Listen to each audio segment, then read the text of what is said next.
boy YBC Sean coming back at you again with another video. Alright, where I'm at now, butting everything up.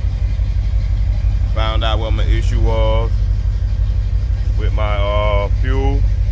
Just had to check the wire, make sure the connection was good, made sure my ground wire was good, and it was. There go my results.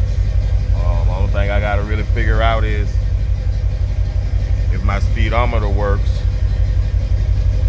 And right now I have a way of figuring that out right now, at this very moment, because